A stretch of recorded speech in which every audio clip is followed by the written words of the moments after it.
और नहले पे दहला की शुरुआत करते हैं इस वक्त की ब्रेकिंग न्यूज से। पाकिस्तान के प्रधानमंत्री ने भारत को लेकर विवादित बयान दिया है।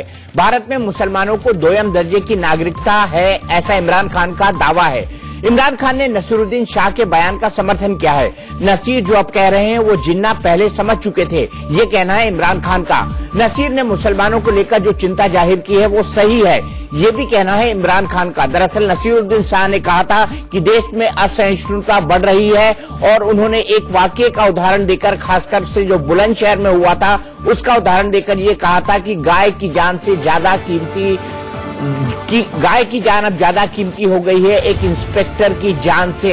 और अब उनको लगता है कि उनके बेटे से अगर उनका धर्म पूछा जाएगा या उनके बच्चों से अगर उनका धर्म पूछा जाएगा तो वो हिंदू कहेंगे या मुसलमान या कुछ नहीं कहेंगे। अगर खामोश रहेंगे तो भीड़ किस तरीके से रिएक्ट करेगी, ये कहना है इमरान खान का। ये सुन लेते हैं इमरान खान ने क्या कहा है। इमरान खान ने नसीरुद्दीन शाह के बयान के बहाने से ये पूरा मामला उठाया है और उनका ये कहना है कि नसीर ने मुसलमानों को लेकर जो चिंता जाहिर की है वो सही है। उनका ये भी कहना है कि जिन्ना ने यही बात विभाजन के समय कही, ये भी कहना है कि जिन्ना ने यही बात विभाजन के समय कही थी। ये बयान है इमरान खान का और इस बयान की जितनी कड़ी आलोचना की जाए वो कम है, क्योंकि वो भारत के अंदरूनी मामलों में इंटरफेयर कर रहे हैं और किसी भी राष्ट्राध्यक्ष को ऐसा करना शोभा नहीं देता। आइए सुन लेते हैं इमरान खान ने क्या कहा। किसी वजह से कायदे आजम अलहदा हुए और वो वजह ये थी कि उनको आहिस्ता आहिस्ता एहसास हुआ कि जो कांग्रेस हिंदुस्तान मांग रही है उसमें मुसलमानों को बराबर का शहरी नहीं समझा जाएगा। यह वजह थी कायदे आजम अलहदा हुए।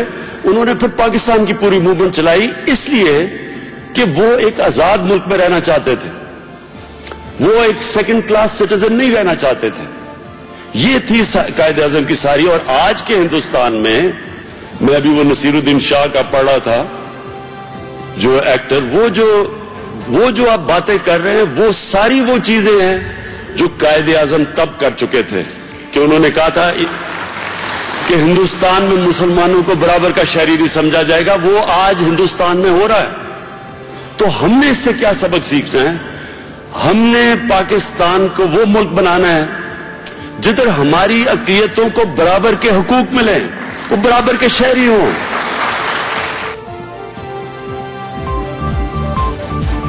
और इसी पर प्रतिक्रिया लेने के लिए सीधे चलते हैं आरपी सिंह साहब के पास, जो बीजेपी के वरिष्ठ नेता है, सचिव है भारतीय जनता पार्टी के। आरपी सिंह साहब, आपसे जानना चाहूंगा, नसीरुद्दीन शाह के बयान के बहाने इमरान खान ने निशाना साधा है, आप भर्त्सना करेंगे इस बयान की?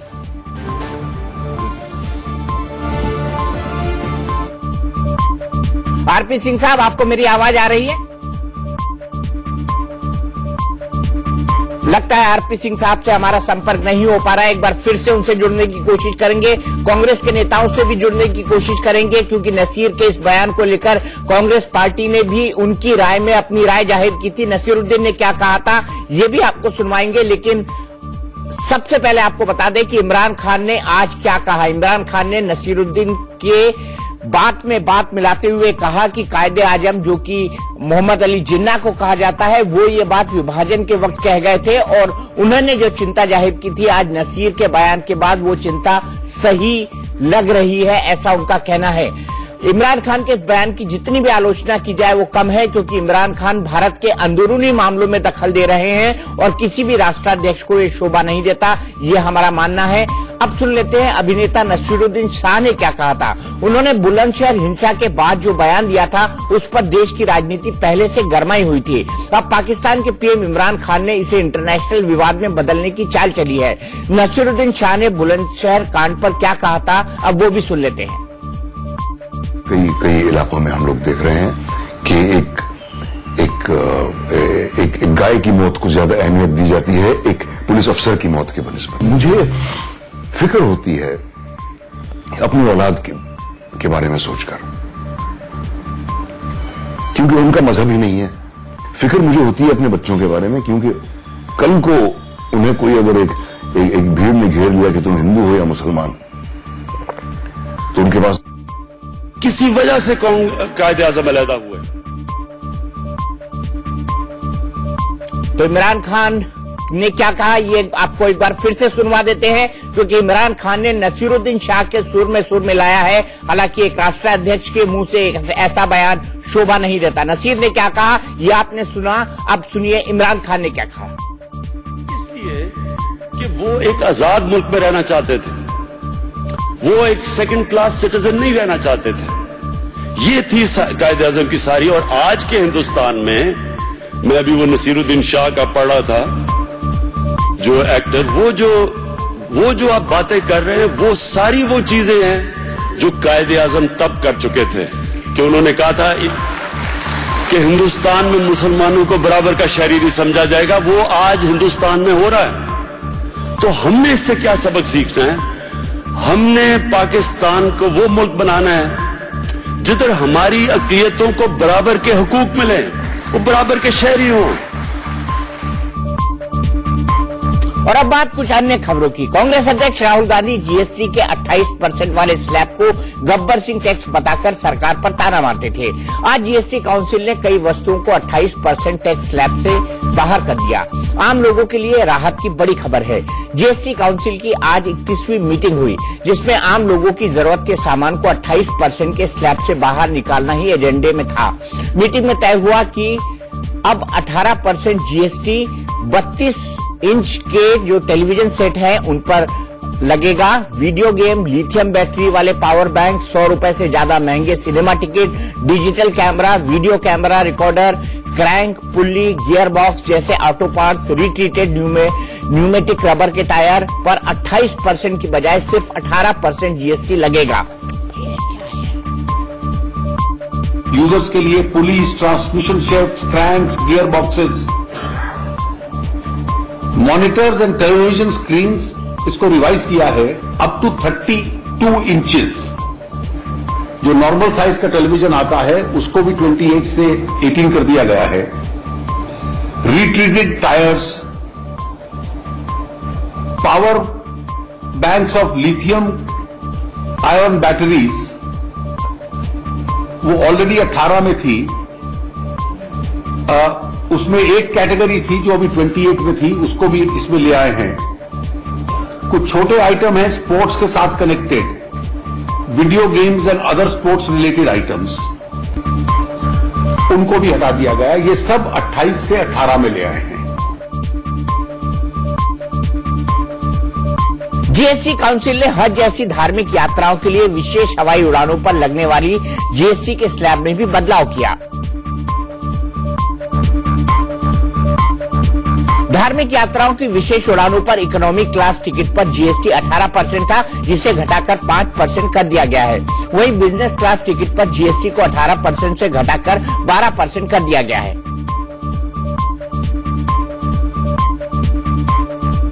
एक कैटेगरी थी कि एयरलाइन टिकट्स पे इकोनॉमी क्लास में 5% लगता है और बिजनेस क्लास में 12% है। लेकिन जो रिलीजियस पिलग्रिमेज पे जाते हैं, अगर वो फ्लाइट्स स्पेशल फ्लाइट्स होती हैं तो उन सब पे 18 लगता है। अब इसका कोई औचित्य नहीं था, क्योंकि वो उसको सर्विस मान लेते हैं rather than an airline ticket category. तो all that category will also be taxed at the same rate at which normal airline tickets are taxed. 5 and 12. Those who travel by economy will be 5 and those who travel by business will be 12. So there will be no premium tax. There was no reason for it, but some assessing authorities have started charging it because these were special flights or charter flights and they were charging them at 12% because of that. तो इसमें अगर कोई मानसरोवर जाता है या हज पे जाता है, इस तरह के जो रिलीजियस ट्रिप्स हैं, they need not pay higher rates of taxation. They will pay the normal rate of taxation. दिव्यांगों के व्हीलचेयर और उसके पार्ट्स पर जीएसटी की दर 5% कर दी गई है, जो पहले 28% थी। गाड़ियों के थर्ड पार्टी इंश्योरेंस प्रीमियम पर जीएसटी की दर 12% हो गई है। पहले इस पर 18% जीएसटी लगता था। 100 रुपए से सस्ते सिनेमा टिकट पर जीएसटी की दर 12% हो गई है। पहले इस पर 18% जीएसटी था। नेचुरल कॉर्क से बने सामान पर जीएसटी की दर 18% से घटाकर 12% कर दी गई है। नेचुरल कॉर्क, फ्लाई ऐश से बने ब्लॉक और वॉकिंग स्टिक पर जीएसटी की दर 12% से घटाकर 5% कर दी गई है।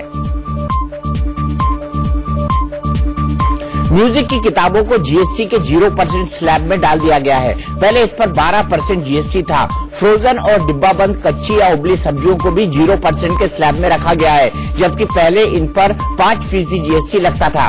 प्रधानमंत्री जनधन योजना के तहत खुले बैंक खातों को भी 0% जीएसटी के स्लैब में शामिल किया गया है। अभी सभी तरह के खातों पर बैंकिंग सर्विसेज पर 18% जीएसटी लगता है। 28% स्लैब में कुल मिलाकर 34 आइटम्स बचे हैं। उन 34 आइटम्स में बहुत आइटम्स और उनके सब आइटम्स लग्जरी और सिन प्रोडक्ट्स हैं। वो हमारे रैशनलाइजेशन प्रोसेस के बाहर हैं। बाकी आइटम्स को हमने वे किया और उसमें 6 आइटम्स और आज कम कर दिए गए, जिससे कि 28 ब्रैकेट में 28 आइटम्स बचते हैं अगर लग्जरी और सिन को भी जोड़ लिया जाए। उम्मीद थी कि जीएसटी काउंसिल की बैठक में कुछ और चीजों पर टैक्स की दर 28% से घटाई जाएगी, लेकिन ऐसा नहीं हो पाया। एयर कंडीशनर, ऑटोमोबाइल पार्ट्स और सीमेंट सस्ता होने की उम्मीद लगाए बैठक को जीएसटी काउंसिल ने मायूस किया। इन पर जीएसटी काउंसिल में चर्चा तो हुई, लेकिन जीएसटी की दर घटाने पर सहमति नहीं बन पाई। बैठक के बाद वित्त मंत्री अरुण जेटली ने मजबूरी भी बताई। उन्होंने समझाया कि सीमेंट से सरकार को सालाना 13,000 करोड़ की टैक्स कमाई होती है, जबकि ऑटोमोबाइल पार्ट से सरकार को सालाना 20,000 करोड़ का रेवेन्यू मिलता है। अगर ऑटो पार्ट्स और सीमेंट पर जीएसटी की दर 28% से कम होती है तो सरकार को 33,000 करोड़ का झटका लगता है। इसलिए इन पर फैसला अगली बैठक तक के लिए टाल दिया गया है। जो कॉमन मैन आइटम जिसको कह सकते हैं, उसमें सिर्फ सीमेंट बचा है, जो कि हमारा, क्योंकि इस टैक्सेशन पॉलिसी के पीछे एक सोशल ऑब्जेक्ट भी होता है, तो इसलिए उसके अलावा बाकी सब आइटम 28 में से निकाल दिए गए। और हमारे अगली कंसंट्रेशन होगी कि कब तक रेवेन्यू में इतनी ताकत आती है कि हम उसको न्यूट्रलाइज कर पाए। जीएसटी काउंसिल ने लग्जरी यानी शानो शौकत और विलासिता के सामान और सिन गुड्स यानी पाप सामग्री को 28% के दायरे में रखा है। एयर कंडीशनर अब भी जरूरी सामान की बजाय लग्जरी आइटम ही माना गया है, इसलिए उस पर टैक्स कम नहीं हुआ। फिलहाल जो सामान 28% के जीएसटी के दायरे में है, उनमें chewing gum, bubble gum, white chocolate, cocoa butter, chocolate, cocoa powder, paan masala, तंबाकू, cigarette, cigar, soft drink, marble, granite, paint, varnish, चित्रकारी वाले पैक्ड रंग, परफ्यूम, ब्यूटी और मेकअप के सामान, shampoo, hair cream, dental cream, floss का धागा, इंडस्ट्रियल विस्फोटक, आतिशबाजी, पटाखे, plastic flooring, wallpaper, suitcase, vanity case, brief case, leather jacket और एसेसरीज, आर्टिफिशियल फर, ऑटोमोबाइल और 13 कैटेगरी के ऑटो पार्ट्स शामिल हैं। और अब बात राजनीति की। बिहार एनडीए में सीट शेयरिंग का फॉर्मूला तो तैयार हो गया, लेकिन ऐलान होना टल गया है। दिल्ली में एनडीए के 3 सहयोगी बीजेपी, जेडीयू, एलजेपी की प्रेस कॉन्फ्रेंस अब रविवार को होने की संभावना है। इससे पहले मैराथन बैठक और नेताओं के बीच हुई मुलाकातों के बाद बीजेपी और एलजेपी में सीटों के बंटवारे पर सहमति बन गई थी। फिलहाल बीजेपी और एलजेपी के बीच जो फॉर्मूला निकलकर सामने आ रहा है, उसके तहत एलजेपी को बिहार में 5 लोकसभा सीटें और यूपी या झारखंड में 1 लोकसभा सीट गठबंधन के तहत दी जा सकती है। इसके अलावा रामविलास पासवान को राज्यसभा भेजा जा सकता है, लेकिन पेंच एक सीट पर फंसा हुआ है। माना जा रहा है कि बीजेपी ये सीट मुकेश सहनी को दे सकती है। सहनी खुद को सन ऑफ मल्लाह बताते हैं और वो बॉलीवुड फिल्मों के सेट डिजाइनर हैं। 2019 की जंग में बिहार में कौन किस पर भारी पड़ेगा, ये तो अभी कहना जल्दबाजी होगा, लेकिन एनडीए बना महागठबंधन की लड़ाई कितनी दिलचस्प होगी ये आपको बताते हैं। एनडीए से अलग हुए आरएलएसपी अध्यक्ष उपेंद्र कुशवाहा कांग्रेस की अगुवाई वाली महागठबंधन का हिस्सा बन चुके हैं। इस तरह एक तरफ महागठबंधन तो दूसरी तरफ एनडीए का कुनबा है। कुशवाहा की एंट्री के बाद बिहार में महागठबंधन के बीच सीटों का फॉर्मूला तय हो गया है। माना जा रहा है कि बिहार की 40 लोकसभा सीटों में से कांग्रेस को 8 से 12 सीटें, आरजेडी को 18 से 20 सीटें, आरएलएसपी को 4 से 5 सीटें, हम को 1 से 2 सीटें, सीपीएम या सीपीआई को 1 सीट मिल सकती है। इसके अलावा शरद यादव की एलजेडी को 1 से 2 सीटें मिल सकती हैं। तो वहीं बिहार में एनडीए गठबंधन की बात करें तो बीजेपी को 18, जेडीयू को 17, जबकि 5 सीटें एलजेपी को को मिलेंगी। इस तरह लोकसभा की 40 सीटों पर एनडीए और महागठबंधन के बीच कांटे का मुकाबला होने के पूरे आसार हैं। चुनाव में ऊंट किस करवट बैठेगा यह अभी नहीं कहा जा सकता, लेकिन बिहार में एनडीए के खिलाफ महागठबंधन खास असर जरूर दिखाएगा। नए साल का जश्न अब शुरू हो चुका है और इसके साथ ही सफेद पोशों की काली करतूतों का दौर भी चालू है। गुजरात से तेलंगाना तक रेव पार्टियों पर हुई रेड से हड़कंप मचा हुआ है, तो वहीं दिल्ली पुलिस की स्पेशल सेल को आज बड़ी कामयाबी मिली। म्यांमार से राजस्थान भेजी जा रही हेरोइन की एक बड़ी खेप दिल्ली में पकड़ी गई। बरामद हेरोइन की खेप का वजन करीब 30 किलो है, जिसकी इंटरनेशनल मार्केट में कीमत 120 करोड़ रुपए बताई जा रही है। ड्रग्स की यह खेप एक अर्टिगा कार में छिपाकर रखी गई थी। दिल्ली पुलिस ने 3 तस्करों को भी गिरफ्तार किया है। ये तीनों ही राजस्थान के रहने वाले हैं। बताया जा रहा है कि ड्रग्स की ये खेप नए साल की पार्टी में सप्लाई होनी थी। ये हीरोइन इसका रूट म्यांमार से शुरू होती है, म्यांमार से निकल आती है हीरोइन। इसमें जो अब्दुल राशिद है ये 26 साल का है और इसके जो दोनों साथी नाजिम और अरबाज हैं 21 साल के हैं। ये पिछले 4 साल से इसी काम में लिप्त है और इस सिंडिकेट ने पिछले 1 साल में करीबन 200 किलो के करीब हीरोइन सप्लाई की है। दिल्ली में ड्रग्स सप्लाई करने वाले नेटवर्क का खुलासा हुआ तो वहीं सूरत और हैदराबाद में रेव पार्टी और रंगरेलियां मनाते रसूखदार लोग और डॉक्टर्स पकड़े गए। शराबबंदी के बावजूद भी गुजरात के सूरत में 21 हाई प्रोफाइल महिलाओं को पुलिस ने रंगे हाथ महफिल में जाम छलकाते हुए पकड़ लिया। इनमें कई विदेशी महिलाएं भी शामिल हैं।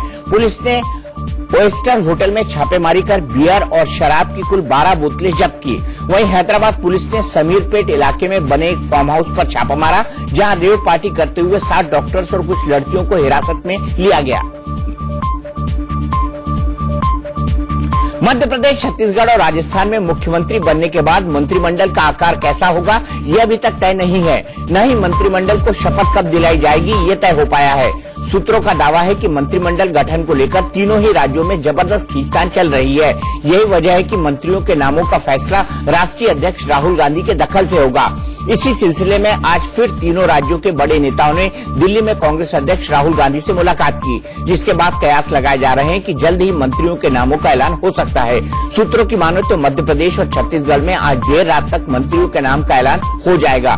दरअसल दोनों राज्यों की राज्यपाल आनंदीबेन पटेल 24 दिसंबर से 30 दिसंबर तक राज्य से बाहर रहेंगी। इसलिए कहा जा रहा है कि उनके बाहर जाने से पहले ही मंत्रिमंडल का गठन कर लिया जाएगा। साथ ही राजस्थान में भी सोमवार को मंत्रियों को शपथ दिलाए जाने की खबरें हैं। आइए आपको बताते हैं कि कमलनाथ के मंत्रिमंडल में किन नामों के शामिल होने की सबसे ज्यादा चर्चाएं हैं। कांग्रेस के वरिष्ठ नेता डॉक्टर गोविंद सिंह को मंत्रिमंडल में जगह मिल सकती है। स्वास्थ्य मंत्री रह चुके बाला बच्चन का नाम भी जोरों पर है। दिग्विजय सिंह के बेटे जयवर्धन सिंह के भी मंत्री बनने की पूरी संभावना है। साथ ही दिग्विजय सिंह के भाई लक्ष्मण सिंह को भी मंत्री पद दिया जा सकता है। इनके अलावा मालवा से ताल्लुक रखने वाले जीतू पटवारी को भी मौका मिल सकता है। महाकौशल से तरुण भानोट को मंत्री पद दिया जा सकता है। कमलनाथ के करीबी और पूर्व मंत्री दीपक सक्सेना का नाम भी चर्चाओं में गर्म है। महिलाओं में इमरती देवी का मंत्री बनना लगभग तय माना जा रहा है। कुल मिलाकर कोशिश ये होगी कि कांग्रेस में गुटी संतुलन भी बना रहे और एकजुटता भी। छत्तीसगढ़ में भी मंत्रियों के नाम पर खूब माथापच्ची हो रही है, लेकिन कुछ नाम ऐसे हैं जिनके मंत्री बनने की पूरी संभावना है।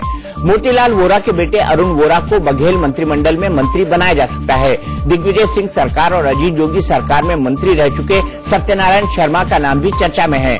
कांग्रेस के अनुभवी नेता रविंद्र चौबे को भी मंत्री पद मिल सकता है। कांग्रेस के दिग्गज नेता और साहू समुदाय से आने वाले धनेंद्र साहू को भी मौका मिल सकता है। पार्टी के अल्पसंख्यक चेहरे मोहम्मद अकबर को भी मंत्रिमंडल में शामिल किया जा सकता है। साथ ही आदिवासी समाज में पकड़ रखने वाले प्रेम साय टेकाम को भी मौका मिल सकता है। टीएस सिंहदेव और ताम्रध्वज साहू पहले ही भूपेश बघेल के मंत्रिमंडल में शपथ ले चुके हैं। वहीं कांग्रेस पार्टी से जुड़े सूत्रों की माने तो राजस्थान मंत्रिमंडल में सीएम अशोक गहलोत और डिप्टी सीएम सचिन पायलट खेमे में से 10-10 मंत्री बनाए जा सकते हैं। बताया जा रहा है कि यहां सीपी जोशी, बीडी कल्ला, लालचंद कटारिया, शांति धारीवाल, प्रसादी लाल मीणा, अमीन खान, महेंद्रजीत सिंह मालवीय, राजकुमार शर्मा, भंवर लाल मेघवाल, ब्रजेंद्र सिंह ओला, दीपेंद्र सिंह शेखावत जैसे अनुभवी विधायकों को मंत्रिमंडल में जगह दी जा सकती है। सूत्रों के मुताबिक गहलोत सरकार में मंत्रिमंडल छोटा रहेगा। वहीं मध्य प्रदेश के मुख्यमंत्री कमलनाथ के खिलाफ बिहार के नालंदा में एफआईआर दर्ज कराई गई है। दरअसल सीएम का पद संभालते ही कमलनाथ ने बिहार और यूपी के लोगों को लेकर विवादित बयान दिया था। कमलनाथ ने कहा था कि मध्य प्रदेश में यूपी बिहार के लोगों की वजह से स्थानीय लोगों को रोजगार नहीं मिल पाता, जिसके बाद सामाजिक कार्यकर्ता वीरेश पांडे ने बिहार शरीफ सीजेएम कोर्ट में कमलनाथ के खिलाफ मुकदमा दर्ज कराया है। बिहार शरीफ कोर्ट में दायर केस में कहा गया है कि कमलनाथ का बयान संघीय ढांचे पर प्रहार है। इस तरह के बयान आपसी विवाद को फैला सकते हैं, इससे देश का भविष्य अंधकार में जा सकता है।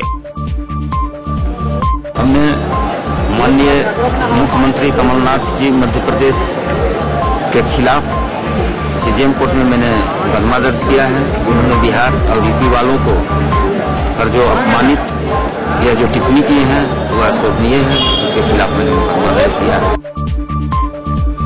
जम्मू कश्मीर के त्राल में सुरक्षा बलों को बड़ी कामयाबी मिली है। सुरक्षा बलों ने इनकाउंटर में 6 आतंकियों को ढेर कर दिया। मारे गए आतंकियों में मोस्ट वांटेड जाकिर मूसा का डिप्टी सोलिहा भी शामिल है। ये सभी आतंकी अंसार गजवत उल हिंद नाम के आतंकी संगठन से जुड़े थे। आतंकियों के पास से भारी मात्रा में गोला बारूद और हथियार बरामद किया गया है। आतंकियों की मौजूदगी के बारे में जानकारी मिलने के बाद सेना, एलओसी और एसओजी और सीआरपीएफ ने ज्वाइंट ऑपरेशन चलाया। एक गांव में आतंकी छुपे हुए थे। जैसे ही सुरक्षा बल संदिग्ध स्थल पर पहुंचे, वहां छिपे आतंकियों ने फायरिंग शुरू कर दी। सुरक्षा बलों के मुताबिक जवाबी कार्रवाई में 6 आतंकियों को मार गिराया गया। जाकिर मूसा के डिप्टी सोलिहा का मारा जाना बड़ी कामयाबी माना जा रहा है। This encounter happened in the morning. With specific information, the area was cordoned. As soon as the cordon was laid down, there was firing, and in the exchange of fire, 6 terrorists have been eliminated. In this encounter, there is no collateral damage. No law and order situation was faced. The operation is a clean operation. All these terrorists belonged majorly to the Ansar Ghazwat ul Hind, of which you all know Zakir Musa is the known commander. The terrorists who have been killed are 6 of them, out of which Soleh Mohammad Hakoon, who is known to be the deputy commander of Ansar Ghazwat ul Hind, his identity has been confirmed. Jammu Kashmir में आतंकियों से encounter के बाद सेना पर पथराव करने में मारे गए 7 पत्थरबाजों को लेकर एएमयू के कश्मीरी छात्र नाराज हैं। एएमयू छात्र संघ यूनियन की अगुवाई में मार्च निकाला गया। मुंह पर काली पट्टी और चेहरे पर मेडिकल बैंडेज लगाकर छात्रों ने प्रदर्शन किया। ये छात्र हाथों में तख्तियां भी लिए हुए थे। इन पर Kashmir bleeding, respect human rights, stop killing इन कश्मीर लिखा हुआ था। कश्मीर में सेना की कार्रवाई को मानवाधिकार का उल्लंघन बताया गया। एएमयू के छात्रों ने कश्मीर में मारे गए लोगों को लेकर राष्ट्रपति और सेना प्रमुख से सवाल किए हैं। साथ ही संयुक्त राष्ट्र से पूछा है कि वो आखिर खामोश क्यों हैं। मैसेज देना चाहते हैं कि इसका सारे लोग ये कहते हैं कश्मीर हमारा, कश्मीर हमारा, कश्मीर हमारा, मगर कश्मीरी किसके हैं? वो घाटी में जाकिर मूसा का डिप्टी मारा गया और अब मूसा की बारी है। पंजाब में आतंकी मूसा के छिपे होने का शक है। मूसा की तलाश के लिए वाघा बॉर्डर पर उसके पोस्टर लगाए गए हैं। पोस्टर में आतंकवादी मूसा को सिख भेष में दिखाया गया है। जांच एजेंसियों को शक है कि मूसा सरदार का भेष बनाकर अमृतसर या आसपास कहीं छुपा हुआ है। खुफिया जानकारी के मुताबिक मूसा वाघा बॉर्डर पर होने वाली बीटिंग रिट्रीट सेरेमनी को निशाना बनाने की फिराक में है। इस इनपुट के बाद जांच एजेंसियां चौकन्नी हो गई हैं। जो टेररिस्ट है वो पंजाब में फिक्र हुआ है। जैसे पहले कुछ पेपर्स में, कुछ अखबारों में आया था कि ये फिरोजपुर एरिया में फिक्र हुआ है, या कुछ पोस्टर्स पहले गुरदासपुर में लगे थे, अभी कुछ पोस्टर बॉर्डर एरिया में भी लगे, बॉर्डर फेंसिंग के ऊपर लगे हुए हैं उसकी पहचान के लिए। अगर कोई ऐसी शक्ल और ऐसी वेशभूषा में कोई नजर आता है तो उसके बारे में अपने निकटतम पुलिस स्टेशन से संपर्क करें। जाकिर मूसा एक खूंखार आतंकी है और लंबे समय से सुरक्षा बलों को उसकी तलाश है। जाकिर मूसा आतंकी संगठन जैश ए मोहम्मद का कमांडर है और बुरहान वानी के बाद आतंक का नया पोस्टर बॉय बन गया है। मूसा का असली नाम रशीद भट्ट है और वो 2013 से जम्मू कश्मीर में सक्रिय है। मूसा A+ कैटेगरी का आतंकी है जिस पर सेना ने 12 लाख का इनाम घोषित कर रखा है। मूसा एक पढ़े लिखे परिवार से आता है और चंडीगढ़ में इंजीनियरिंग का स्टूडेंट रह चुका है। मूसा ने 2013 में पढ़ाई बीच में छोड़कर आतंक का रास्ता पकड़ लिया था। घाटी को आतंकियों की दहशत से आजाद कराने के लिए सुरक्षा बलों ने बड़ा ऑपरेशन छेड़ रखा है। पिछले 5 सालों में 800 से ज्यादा आतंकियों को जहन्नुम पहुंचाया जा चुका है। साल 2018 में अब तक सुरक्षा बलों ने 250 से ज्यादा आतंकियों को ढेर किया है। साल 2017 में कुल 213 आतंकी इनकाउंटर में मारे गए। वहीं 2016 में कुल 150 आतंकी सुरक्षा बलों की गोलियों का शिकार बने। साल 2015 में अलग अलग मुठभेड़ों में करीब 108 आतंकी मारे गए थे, तो वहीं साल 2014 में 110 आतंकियों का सफाया किया गया था। लोकसभा चुनाव से पहले अयोध्या में राम मंदिर निर्माण को लेकर कवायद तेज हो गई है। अयोध्या में राम मंदिर जल्दी कैसे बने, इसके लिए अलग अलग रास्ते तलाशे जा रहे हैं। गुजरात के राजकोट में हिंदू धर्माचार्य सभा में देश भर के बड़े हिंदू संत जुटे। आचार्य सभा में संघ प्रमुख मोहन भागवत और बीजेपी अध्यक्ष अमित शाह भी शामिल हुए। इस बैठक में राम मंदिर को लेकर बीजेपी नेताओं, संघ और साधु संतों के बीच मंथन हुआ। सूत्रों के मुताबिक मोहन भागवत और अमित शाह के बीच करीब 1.5 घंटे तक बंद कमरे में बातचीत हुई। इस दौरान 2019 के लोकसभा चुनाव की रणनीति और राम मंदिर पर बातचीत हुई। माना जा रहा है कि संघ हिंदू संगठनों के साथ मिलकर राम मंदिर आंदोलन आगे बढ़ाने की रणनीति पर काम कर रहा है। 31 जनवरी से प्रयागराज में वीएचपी की धर्म संसद भी होगी। भागवत और शाह को वीएचपी की धर्म संसद में शामिल होने का न्योता भी भेजा गया है। यानी 2019 से पहले राम मंदिर का मुद्दा अब किसी न किसी मंच पर गूंजता ही रहेगा। आचार्य सम्मेलन कुंभ के लिए निमंत्रण और राम मंदिर चर्चा भाव योग्य चल रहा है, आशा है पूर्ण होगा। राम मंदिर की क्या बात हुई है? कोई समर भाव के साथ होगा। क्या अध्यादेश की बात हुई है या वर्डिक्ट की बात? नहीं, ऐसी कोई बात नहीं हुई। संतों की परिभाषा थी, जो हम संत आचार्य हैं, नशा मुक्ति के लिए, नारी चेतना शिक्षा के लिए, ये इस देश के अंदर संत आईना है, जो गलत संत बन रहे हैं उनको रोकने के लिए। राम मंदिर के सोल्यूशन किस तरह से लाया जाएगा, इसके बारे में ये कर रहे हैं। कानून की परिचय वार्ता होगी और ये भी नेता लोग भी मदद कर रहे हैं। संतों ने भी कहा है कि हम कुछ कर रहे हैं कि 2-3 दिन हम लाएंगे। महाकुंभ में अखाड़ों के बीच टकराव रोकने के लिए अखाड़ा परिषद का गठन हुआ था, लेकिन अब कुंभ में अखाड़ा परिषद की प्रशासन से भिड़ंत हो गई है। प्रयागराज में अखाड़ा परिषद और मेला प्रशासन की समन्वय बैठक में जमकर हंगामा हुआ। बैठक से साधु संत बाहर निकल आए और शाही स्नान के बहिष्कार की धमकी देने लगे। इसके बाद प्रशासन के आला अधिकारियों के हाथ पांव फूल गए और अधिकारी हाथ जोड़कर संतों को मनाते दिखे।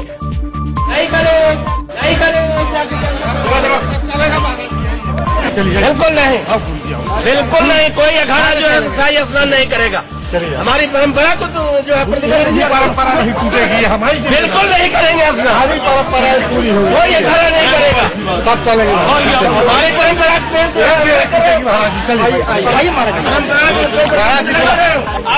एक भी परंपरा नहीं। अरे कुछ नहीं, यहाँ तुगलकी फरमान जारी किया जा रहा है। हिंदू ही हिंदू का विरोध कर रहा है। शासन में संतों का अपमान कर रहा है। शासन में अपमान नहीं सहा जाएगा। अखाड़ा परिषद के संत इस बात से नाराज थे कि प्रशासन ने शाही स्नान के दौरान हाथी घोड़ों के इस्तेमाल से मना कर दिया था, लेकिन अखाड़ा परिषद को ये कतई मंजूर नहीं था। परिषद ने ऐलान किया कि वो प्रशासन की बात नहीं मानेंगे। हमारी परंपरा है, मैं हाथी घोड़ा लेके शाही स्नान करने आता हूँ, उस पर कोई समझौता नहीं करूंगा। मैं हाथी घोड़ा लेके आऊंगा। आपने जब बताया कि उसको रोक है, मैं उस रोक को नहीं मानूंगा। हाथी घोड़ा लेके आऊंगा। हमारी जो परंपरा है, हमारी परंपरा मेला हमारा है और मेले को हम अपने ढंग से करेंगे। आज ठीक है, सरकार है, सत्ता है, तो अलग बात है, पर मेले में किसी का हस्तक्षेप वो बर्दाश्त नहीं किया जाएगा। प्रयागराज में 14 जनवरी 2019 से अर्धकुंभ शुरू हो जाएगा और 4 मार्च तक चलेगा। अर्धकुंभ को लेकर जबरदस्त तैयारियां चल रही हैं। इस मेले में 12 करोड़ से ज्यादा लोगों के आने की संभावना जताई जा रही है। दिल्ली विधानसभा में पूर्व प्रधानमंत्री राजीव गांधी से भारत रत्न वापस लेने की मांग वाले कथित प्रस्ताव पर सियासी बवाल मच गया है। दरअसल आम आदमी पार्टी की विधायक अलका लांबा ने सोशल मीडिया पर यह दावा किया कि दिल्ली विधानसभा में पूर्व प्रधानमंत्री राजीव गांधी से भारत रत्न सम्मान वापस लेने की मांग वाला एक प्रस्ताव पारित किया गया। उन्होंने ट्वीट किया, दिल्ली विधानसभा में प्रस्ताव लाया गया कि पूर्व प्रधानमंत्री स्वर्गीय श्री राजीव गांधी को दिया गया भारत रत्न वापस लिया जाना चाहिए। मुझे मेरे भाषण में इसका समर्थन करने को कहा गया, जो मुझे मंजूर नहीं था। मैंने सदन से वॉकआउट किया। अब इसकी जो सजा मिलेगी, मैं उसके लिए तैयार हूँ। अलका के इस ट्वीट के बाद सियासी बयानबाजी तेज हो गई। हालांकि आम आदमी पार्टी का कहना है कि ऐसा कोई प्रस्ताव पारित हुआ ही नहीं, केवल 1984 के सिख विरोधी दंगों के दोषियों को जल्द से जल्द सजा दिलाने के लिए फास्ट ट्रैक कोर्ट बनाने की मांग की गई। लेकिन विवाद बढ़ा तो खुद दिल्ली विधानसभा के स्पीकर रामनिवास गोयल सामने आए और सदन की कार्रवाई का ब्यौरा रखा। जरनैल जी ने उस प्रस्ताव में अपनी इच्छा से भावावेश में कुछ लाइनें जोड़ दी। मैंने उसे टोका भी, लेकिन वो जो लाइनें जोड़ दी उन पर उस अमेंडमेंट को, या तो वो ये कहते ये अमेंडमेंट मैं अपने प्रस्ताव में कर रहा हूं, मैंने ऐसा कुछ नहीं बोला ना। वो अमेंडमेंट पर वोटिंग हुई, इसलिए ओरिजिनल जो प्रस्ताव सदन के पटल पर रखा गया उसमें राजीव गांधी जी का कोई कहीं जिक्र नहीं था, ना है ना वो इस प्रस्ताव का पार्ट बना है। मैं इस बारे में टेक्निकली बिल्कुल क्लियर हूं। केजरीवाल सरकार ने भी अलका लांबा के दावे को सिरे से नकार दिया। केजरीवाल सरकार का कहना है कि ऐसा कोई प्रस्ताव विधानसभा में पारित नहीं हुआ है, इस पर वोटिंग भी नहीं हुई। कोई इस्तीफा नहीं हुआ, कोई इस्तीफा नहीं लिया जा रहा। ये इस्तीफे की खबरें आप ही लोग चला रहे हो, आप लोग शांति से काम कर रहे हैं। कोई इस्तीफा नहीं मांगा जा रहा, कहीं कोई इस्तीफा नहीं दे रहा। नहीं, अलका लांबा भी नहीं फैला रही है। अलका लांबा ने भी कहीं इस्तीफे की बात नहीं की है, ट्वीट किया उन्होंने सर, कहीं नहीं हो रहा है। कोई किसी का इस्तीफा नहीं हो रहा है, किसी का इस्तीफा नहीं हो रहा है, कोई किसी का इस्तीफा नहीं हो रहा है। जिसकी कॉपी सब जगह गई थी, जिसको कहा जाता है कि resolution which was placed on the table of the house, resolution जिसकी कॉपी सब जगह गई थी, जिसको कहा जाता है कि resolution which was placed on the table of the house, resolution which was distributed to the MLAs, उस रेजोल्यूशन के अंदर पूर्व प्रधानमंत्री राजीव गांधी के बारे में कोई वाक्य नहीं था। सोमनाथ भारती इत्तेफाक से मेरे इस तरफ बैठते हैं और जरनैल सिंह मेरे दूसरी तरफ बैठते हैं पीछे वाली रो में। सोमनाथ भारती ने उस रेजोल्यूशन में, जो रेजोल्यूशन की कॉपी उनके पास थी, उसके अंदर पेन से राजीव गांधी पूर्व प्रधानमंत्री के बारे में एक वाक्य लिख दिया और वो उन्होंने जरनैल सिंह को दे दिया। मुझे लगता है कि वो जो वीडियो रिकॉर्डिंग अगर होगी हमारी उसकी, तो उसके अंदर भी वो साफ आएगा कि उनके पास वो हाथ में आया। वो हमने भी नहीं देखी अभी तक, तो वो आएगा उसके अंदर, कोई ऐसी बात नहीं। मुझे लगता है स्पीकर महोदय ने भी इसके बारे में कहा है कि वो जो वाक्य है पूर्व प्रधानमंत्री के बारे में है, वो हमारे ओरिजिनल रेजोल्यूशन का प्रस्ताव का हिस्सा नहीं था। लिहाजा जो प्रस्ताव सदन में पास हुआ है उसमें वो नहीं है। हाँ, वो एक प्रपोजल जरूर है एक मेंबर का। इस दौरान डिप्टी सीएम मनीष सिसोदिया ने उन खबरों को भी खारिज कर दिया जिनमें आम आदमी पार्टी की विधायक अलका लांबा से इस्तीफा लेने का दावा किया जा रहा था। कांग्रेस के वरिष्ठ नेता और पूर्व केंद्रीय मंत्री जयपाल रेड्डी ने गोवा के सीएम मनोहर पर्रिकर पर विवादित बयान दिया है। जयपाल रेड्डी ने पर्रिकर की सेहत पर तंज कसते हुए कहा कि वो जोंक की तरह सीएम की कुर्सी से चिपके हैं। रेड्डी ने राफेल डील का जिक्र करते हुए कहा कि पर्रिकर सीएम बने रहने के लिए प्रधानमंत्री को ब्लैकमेल कर रहे हैं। जब उनका हालत ठीक नहीं है, उनका फर्स्ट मॉरल रिस्पॉन्सिबिलिटी बनता है, भाई मैं चीफ मिनिस्टर काम नहीं कर सकता। He should resign himself and morality. He talks of morality. What morality is there in Mr. Manohar Parrikar sticking to the chair like a leech? I know he is in a position to blackmail Narendra Modi. He was defense minister. And the purchase of Rafale aircraft took place. दरअसल मनोहर पर्रिकर लंबे समय से बीमार चल रहे हैं। 16 दिसंबर को उनकी कुछ तस्वीरें सामने आई थी जिसमें पर्रिकर के एक नाक में नली लगी हुई थी और वो एक पुल का निरीक्षण कर रहे थे। पर्रिकर कैंसर से पीड़ित हैं और उनका इलाज चल रहा है। वो लंबे समय तक दिल्ली के एम्स में भर्ती रहे और हाल में गोवा लौटे हैं। कांग्रेस कह रही है कि पर्रिकर बीमारी के कारण काम करने में असक्षम है, इसलिए उन्हें इस्तीफा दे देना चाहिए। कांग्रेस गोवा में जन आक्रोश रैलियां कर रही है। बीजेपी ने भी कांग्रेस पर पलटवार किया है। इतना ऊल जलूल जयपाल रेड्डी जैसे व्यक्ति वक्तव्य देंगे इसकी कल्पना नहीं है, लेकिन कांग्रेस में कुछ भी हो सकता है। कांग्रेस के अध्यक्ष ही जब झूठ और बड़ा झूठ कब बोला जाए, कैसे बोला जाए, इस पर राजनीति कर रहे हैं, तो कांग्रेस के नेताओं के इस तरह के बयान कोई आश्चर्य की बात नहीं है। भारत के दुश्मनों की दौलत से सरकार का खजाना जल्द ही लबालब भरने वाला है। मोदी सरकार के पास एक झटके में काफी मोटी रकम आ जाएगी और वो भी बिना कुछ किए। दरअसल सरकार शत्रु संपत्ति की नीलामी करने वाली है। इस नीलामी से सरकार को करीब 1 लाख करोड़ रुपए मिलेंगे। सरकार ने शत्रु संपत्ति कानून संशोधन विधेयक 2017 में बदलाव किया है, जिसके बाद शत्रु संपत्ति को लेकर मालिकाना हक भारत सरकार के पास आ गया है। पहले आपको ये समझा देते हैं कि शत्रु संपत्ति होती क्या है, क्योंकि खबर समझने के लिए आपको ये जानना जरूरी है। 1947 में बंटवारे के दौरान बड़ी संख्या में लोग भारत छोड़कर पाकिस्तान गए थे, लेकिन उनका घर जायदाद और तमाम संपत्ति यहीं छूट गई थी। 1962 के भारत चीन युद्ध और 1965 के भारत पाक युद्ध के बाद भारत सरकार ने इन देशों के नागरिकों की संपत्तियों को सीज कर दिया था। इन्हीं संपत्तियों को शत्रु संपत्ति करार दिया गया है। इनमें जमीन, मकान, farm house, share, bank balance, provident fund समेत कई अचल और चल संपत्तियां शामिल है। अब सरकार इन संपत्तियों को बेचकर पैसा जुटाना चाहती है। सरकार को उम्मीद है कि भारत में मौजूद शत्रु संपत्तियों को बेचकर करीब 1 लाख करोड़ रुपए जुटा लिए जाएंगे। भारत में अरबों की ऐसी संपत्ति है जिस पर अब सरकार का हक है, लेकिन सबसे ज्यादा जिस संपत्ति की चर्चा है वो है मुंबई का जिन्ना हाउस। बंटवारे से पहले मोहम्मद अली जिन्ना ने मुंबई के पॉश इलाके मालबार हिल में यह आलीशान इमारत बनवाई थी।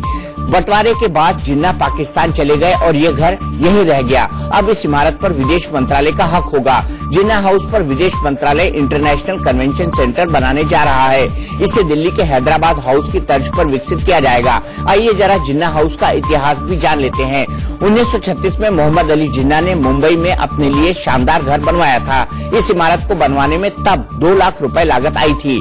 2.5 एकड़ में फैली इस इमारत को तब साउथ कोर्ट कहा जाता था। जिन्ना हाउस को यूरोपीय अंदाज में बनाया गया था, जिसका डिजाइन क्लाउड बैटली ने तैयार किया था। जिन्ना हाउस बनाने के लिए खासतौर पर इटली से प्रशिक्षित कामगारों को भारत लाया गया था। बंगले का रुख समुद्र की ओर है। जिन्ना हाउस को बनाने के लिए शानदार इटालियन मार्बल और वॉलनट वुडवर्क का इस्तेमाल किया गया था।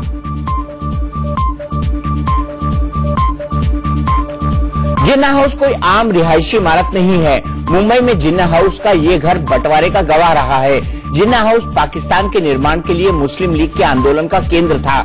यही मुस्लिम लीग के नेताओं की मुलाकात होती थी। यहाँ बैठकर वे लोग ब्रिटिश सरकार को ये समझाने की रणनीति बनाते थे कि मुस्लिमों के लिए अलग राष्ट्र क्यों जरूरी है। मुंबई के इसी घर में पाकिस्तान बनाने की पूरी कहानी लिखी गई थी। आजादी के बाद पंडित नेहरू जिन्ना हाउस को शत्रु संपत्ति घोषित नहीं करना चाहते थे। जिन्ना ने नेहरू को निजी पत्र लिखकर अपना बंगला सुरक्षित रखने की गुजारिश की थी। वो चाहते थे कि अगर इसे देना भी हो तो किसी यूरोपीय दूतावास को ही दिया जाए, क्योंकि इसकी कद्र वही कर सकते हैं। नेहरू ने उनकी बात मानकर उन्हें 3000 रुपए मासिक किराया देने का ऑफर दिया, लेकिन सौदा होने से पहले ही जिन्ना का निधन हो गया। कहते हैं जिन्ना ने अपना आखिरी दिन जिन्ना हाउस में गुजारने की इच्छा जताई थी। जिन्ना हाउस को 1949 में खाली संपत्ति घोषित कर दिया गया और सरकार ने बिल्डिंग को अपने कब्जे में ले लिया। 1981 तक जिन्ना हाउस में ब्रिटिश काउंसुलेट का दफ्तर था। इसके बाद यह सेंट्रल पीडब्ल्यूडी के तहत आ गया। इसे 1997 में सांस्कृतिक गतिविधियों के लिए Indian council for cultural relations को सौंपा गया। तब इसे सार का उप प्रादेशिक केंद्र बनाने का फैसला किया गया था, लेकिन विवादों के कारण इसे खाली करना पड़ा। पाकिस्तान लगातार जिन्ना हाउस पर दावा करता रहा है। पाकिस्तान मांग करता रहा है कि जिन्ना हाउस को उसे वाणिज्य दूतावास खोलने के लिए दिया जाए, लेकिन भारत पाकिस्तान के तमाम दावों को सिरे से खारिज करता रहा है। जिन्ना हाउस के पाकिस्तान कनेक्शन होने के कारण कई नेता घर को ढहाने की भी मांग करते रहे हैं। जिन्ना हाउस पर मालिकाना हक को लेकर लंबी कानूनी लड़ाई चली है। जिन्ना हाउस बनाने के बाद जिन्ना ने अपनी अविवाहित बहन फातिमा जिन्ना के नाम वसीयत लिखी थी। उन्होंने फातिमा जिन्ना को इस बंगले समेत अपनी सारी संपत्ति का एकमात्र उत्तराधिकारी बनाया था, लेकिन बंटवारे के बाद फातिमा जिन्ना पाकिस्तान चली गई। 1962 में फातिमा ने बॉम्बे हाईकोर्ट से उत्तराधिकार पत्र हासिल कर लिया। हालांकि बाद में शत्रु संपत्ति कानून 1968 पारित होने के बाद जिन्ना हाउस भी शत्रु संपत्ति के अधीन आ गया। इसके बाद जिन्ना की बेटी दीना वाडिया ने भी इस पर अपना हक जताया था। उन्होंने अगस्त 2007 रात में बॉम्बे हाईकोर्ट का दरवाजा खटखटाया था। दीना ने याचिका दाखिल करके कहा था कि चूंकि वो जिन्ना की एकमात्र कानूनी वारिस है, इसलिए घर का कब्जा उनको मिलना चाहिए। उनके निधन के बाद उनके बेटे नुस्ली वाडिया ने केस लड़ा। दीना की शादी एक भारतीय से हुई थी और वो भारत में फंस गई थी। शत्रु संपत्ति का जो नया कानून इस साल से लागू हुआ है, उसमें साफ है कि शत्रु संपत्ति पर उसके मालिक के वारिस भी अपना हक नहीं जता सकते।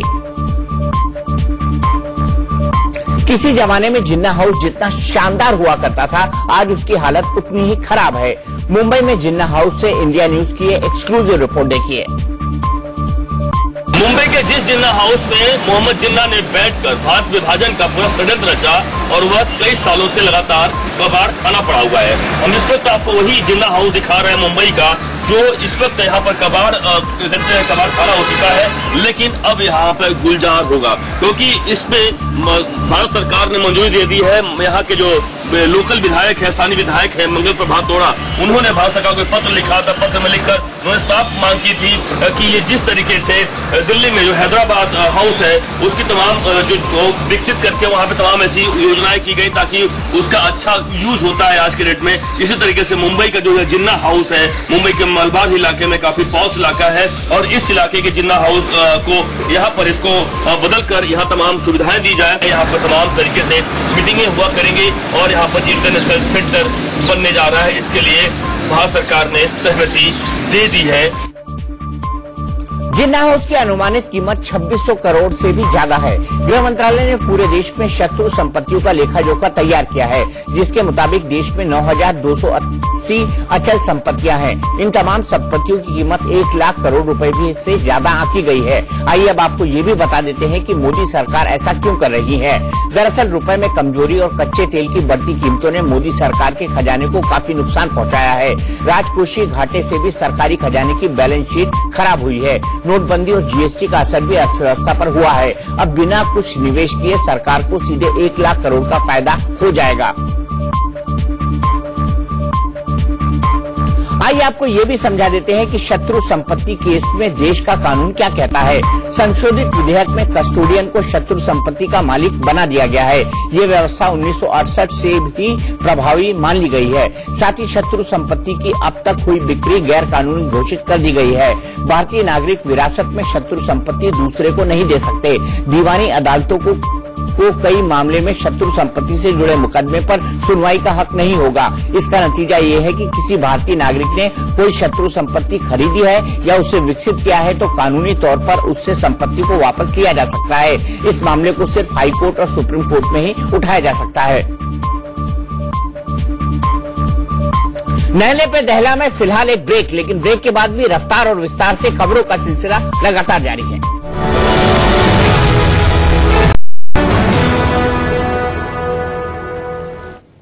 नहले पे दहला में आपका एक बार फिर स्वागत है। बिहार में बिगड़ती कानून व्यवस्था के खिलाफ युवा कांग्रेस कार्यकर्ताओं ने पटना में जमकर प्रदर्शन किया।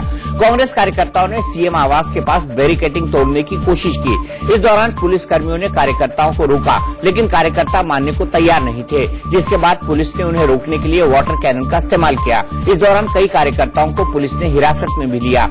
यूथ कांग्रेस के कार्यकर्ताओं के साथ बिहार कांग्रेस प्रभारी शक्ति सिंह गोहिल, बिहार प्रदेश कांग्रेस कमेटी के अध्यक्ष मदन मोहन झा समेत कई विधायक और नेता मौजूद थे। इससे पहले जन अधिकार पार्टी के कार्यकर्ताओं ने पटना में प्रदर्शन किया था। प्रदर्शन के दौरान पुलिस और कार्यकर्ताओं के बीच झड़प हुई थी। शुक्रवार को पटना में लॉ एंड ऑर्डर पर सवाल खड़े करते हुए पप्पू यादव की जन अधिकार पार्टी ने मार्च निकाला था। यूपी में बीजेपी विधायक के भाई की गुंडागर्दी सामने आई है। कानपुर के किदवई नगर से विधायक महेश त्रिवेदी के भाई उमेश त्रिवेदी ने टोल प्लाजा पर गलत लेन में अपनी गाड़ी घुसा दी। जब टोल कर्मियों ने उन्हें रोकने की कोशिश की तो विधायक के भाई उल्टे टोल कर्मी से ही उलझ गए। इतना ही नहीं, उनके बॉडीगार्ड्स ने टोल कर्मियों से जमकर हाथापाई की। बाद में मौके पर मौजूद लोगों ने समझा बुझाकर मामले को शांत कराया।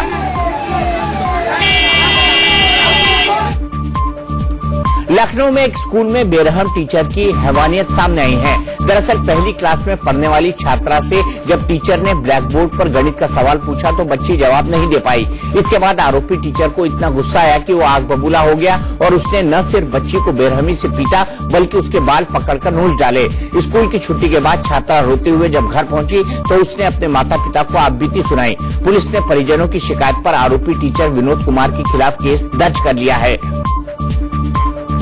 सर ने सवाल पूछा, उन्होंने बता पाया, मुझे चढ़ गया। एमपी में कर्ज माफी के बाद भी किसानों की खुदकुशी का मामला थम नहीं रहा। खंडवा के पंधाना में आज सुबह कर्ज से परेशान एक किसान ने फांसी लगाकर अपनी जान दे दी। 45 साल के जुवान सिंह का शव खेत में पेड़ से लटका मिला। परिजनों के मुताबिक मृतक किसान ने बैंक और सहकारी समिति से करीब 4 लाख रुपए का कर्ज ले रखा था। उसने मार्च के बाद मार्केट से पैसा उधार लेकर खाते को अप्रैल में रिन्यू करा दिया था। चुनाव के दौरान कांग्रेस के कर्ज माफी के वादे से वो बेहद खुश था, लेकिन जब उसे पता चला कि कांग्रेस सरकार 31 मार्च 2018 तक के ही कर्ज को माफ करने जा रही है तो वो डिप्रेशन में चला गया और उसने एक कदम उठाया। फिलहाल पुलिस मामले की जांच में जुटी है। यूपी के बाराबंकी में नौनिहालों के भविष्य के साथ खिलवाड़ हो रहा है। मामला सिरोली गोस्तपुर तहसील के रसूलपुर प्राइमरी स्कूल का है, जहां टीचर छोटे छोटे स्कूली बच्चों से साइकिल पर सिलेंडर मंगवाते दिखाई दिए। स्थानीय लोगों ने स्कूल की शर्मनाक हरकत का वीडियो बनाकर वायरल कर दिया। बावजूद इसके टीचर अपनी गलती मानने के बजाय मीडिया कर्मियों से उलझ पड़े। छात्रों का आरोप है कि टीचर पढ़ाई लिखाई की बजाय उनसे स्कूल की साफ सफाई, बोझा ढोने और गैस एजेंसी से सिलेंडर मंगवाने का काम करते हैं। मामला उजागर होने के बाद बेसिक शिक्षा अधिकारी ने स्कूल के प्रिंसिपल को सस्पेंड कर दिया है। हरियाणा के गुड़गांव में स्कूल की छात्राओं से छेड़छाड़ करने के आरोपी टीचर को पुलिस ने गिरफ्तार कर लिया है। दरअसल हरियाणा सरकार की ओर से एक टीम बादशाहपुर के सरकारी स्कूल में पहुंची थी। निरीक्षण के दौरान टीम के सदस्यों ने जब छात्राओं से बात की तो 5वीं क्लास की एक छात्रा ने स्कूल के गेस्ट टीचर पर छेड़खानी का आरोप लगाया। छात्रा ने बताया कि पिछले कई महीने से आरोपी उसे परेशान कर रहा है। इसके बाद गुड़गांव पुलिस ने आरोपी टीचर को गिरफ्तार कर लिया। मामला सामने आने के बाद स्कूल की प्रिंसिपल ने छात्राओं से खुलकर अपनी बात रखने को कहा है।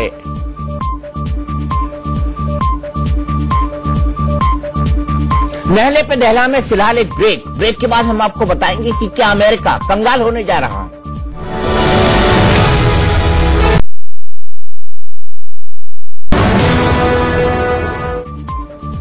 नहले पे दहला में आपका एक बार फिर स्वागत है। पहाड़ी इलाकों में लगातार हो रही बर्फबारी ने दिल्ली समेत उत्तर भारत के लोगों का जीना मुहाल कर दिया है। सर्द हवाओं की वजह से पंजाब, हरियाणा, उत्तर प्रदेश, मध्य प्रदेश और राजस्थान में शीतलहर जारी है। इन राज्यों में न्यूनतम तापमान में लगातार गिरावट दर्ज की गई। मौसम विभाग के मुताबिक आने वाले दिनों में ठंड और कोहरे से कोई राहत मिलने के आसार नहीं है। वहीं कश्मीर और लद्दाख के लेह में लगातार तापमान में गिरावट दर्ज की जा रही है। लेह का न्यूनतम तापमान 0 से 15.8 डिग्री नीचे दर्ज किया गया। वहीं श्रीनगर का न्यूनतम तापमान 0 से 5.4 डिग्री नीचे रहा। यूपी में सबसे ठंडा मुजफ्फरनगर रहा, जहां न्यूनतम तापमान 0.4 डिग्री दर्ज किया गया। वहीं राजस्थान के चूरू का न्यूनतम तापमान 1 डिग्री रिकॉर्ड किया गया। इन दिनों ठंड और कोहरे ने लोगों की मुश्किलें बढ़ा रखी हैं। घने कोहरे में विजिबिलिटी कम होने के बाद हादसे भी हो रहे हैं। पंजाब के खन्ना में भी घने कोहरे की वजह से बड़ा हादसा हो गया। जीटी रोड पर करीब 20 गाड़ियां आपस में टकरा गईं। एक के बाद एक गाड़ियां आपस में टकराती गई। धुंध इतनी ज्यादा थी कि लोगों को पता ही नहीं चला कि सामने एक्सीडेंट हुआ है। गाड़ियां आती रही और टकराती रही। गनीमत ये रही कि इस हादसे में किसी की जान नहीं गई। हादसे में कई लोगों को चोट आई है, लेकिन सभी सुरक्षित है। आप भी कोहरे में ड्राइव करते वक्त सावधानी जरूर बरतें।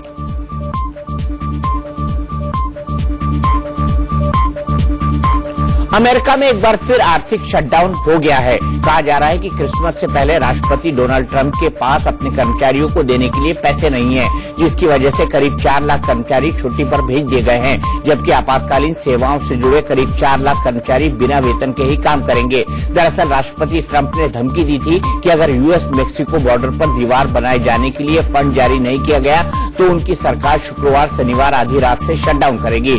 ट्रंप प्रशासन यूएस मेक्सिको बॉर्डर पर दीवार बनाने के लिए लगभग 35,000 करोड़ रुपए की मांग कर रहा है। वहीं डेमोक्रेट्स यूएस मैक्सिको बॉर्डर पर दीवार खड़ी करने की बजाय तारबंदी के पक्ष में हैं। इस राजनीतिक विवाद में अमेरिकी संसद से बजट पास नहीं हो पाया है।